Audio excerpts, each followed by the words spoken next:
Think you're too skinny to start calisthenics? I hear this every day. I need to gain weight first. I'm not strong enough yet. My body isn't built for it. But here's the truth that shocks most people. Being skinny can actually be an advantage when you begin. Less weight to lift means faster skill development, if you train smart. And right now, most skinny beginners make the same critical mistake. They jump straight into random exercises without understanding the single thing that truly builds strength: control. Before we talk push-ups or pull-ups, let me ask you a question. When you try an exercise, do you feel the muscles working? Or are you just moving from point A to point B? Because this is where most skinny beginners cheat themselves. They try to complete the movement instead of use the muscle. The result? Swinging, wobbling, rushing reps, and then wondering why nothing changes. Picture this: a skyscraper being built on weak foundations. No matter how beautiful the top floors are, the whole thing is unstable. Your body works the same way. If your core, posture, and joint position are not solid, every rep you do is basically strength leaking out. And here's the twist: this has nothing to do with size. A skinny person with great technique will outperform a heavier beginner with terrible form every time. So let's start right at the biggest mistake skinny athletes make: trying to train like a bigger person. They see someone cranking out pull-ups or explosive push-ups and think, I need to match that. But strength isn't built by copying reps. It's built by owning the position, being able to stop a movement at any point and still feel solid. Try this right now. Squeeze your glutes, tighten your abs, lock your rib cage from flaring. Notice how suddenly your whole body feels different, more stable, more powerful. And we haven't even done a push-up yet. Light bulb moment, right? Here's the first small truth that most beginners never hear. Calisthenics strength begins before the rep begins. Your setup is where the power comes from. If you start sloppy, the rep will be sloppy. If you start tight and aligned, even a simple push-up becomes a strength-building machine.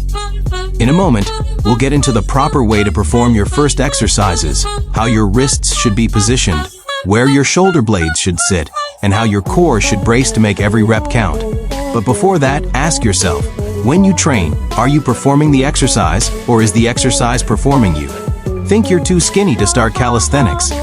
Almost every day someone messages me saying, I'll start when I gain weight, or my body isn't ready yet, or calisthenics is for people who are already strong. But here's the truth that surprises almost everyone. Being skinny doesn't make you worse at calisthenics. In fact, in many ways, it puts you ahead. You have less weight to lift, which means your strength-to-weight ratio can skyrocket faster if you learn to train with intention, control, and proper technique. And that is exactly where most skinny beginners go wrong. They don't do calisthenics. They do movements. They do reps. They go up and down, back and forth, completing the motion, but never actually building mastery or strength because they're not using the muscle. They're just letting gravity and momentum do the work. Let me ask you a simple question. When you do a push-up, a pull-up, or even a basic plank, do you feel the muscle working? Or do you just feel like you're trying to reach the top position? Because there's a massive difference between finishing the rep and owning the rep. Most skinny beginners rush into workouts focused on numbers: 10 push-ups, 5 pull-ups, 40 dips. But if every rep is sloppy, every rep is wasted. The goal of a beginner shouldn't be to match what stronger athletes are doing. The goal is to build the foundation that makes real strength possible. Imagine a skyscraper. You don't start building the 50th floor until the foundation is rock solid. It doesn't matter how beautiful the design is. If the base is unstable, the entire building becomes unsafe. Your body works the same way. If your joints, posture, and core aren't engaged from the moment the movement begins, your strength leaks out everywhere. You might be moving, but you're not getting stronger. And here's the big secret. Hardly anyone tells skinny beginners, your strength doesn't start when you begin the rep. It starts before you even move. The moment your hands touch the ground for a push-up, or the bar for a pull-up, the rep has already begun. Your body should already be activated, locked in, tight, and ready to produce force. Most people never do this. They start loose, sagging, relaxed, and then wonder why the movement feels weak or painful. So let's break down the biggest mistake skinny beginners make. They try to train like bigger athletes. They look at someone doing muscle-ups or explosive push-ups and think, if I just do what they're doing, I'll get there.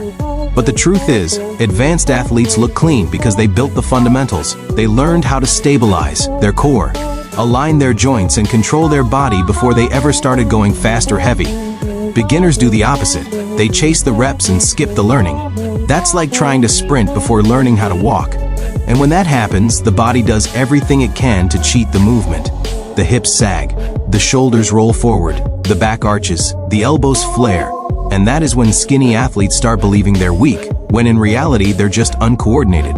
Try something right now. It takes 3 seconds. Stand or sit up straight. Clench your glutes, tighten your abs, not sucking in, but bracing like someone is going to poke your stomach. Now pull your ribcage down so it's not flaring up.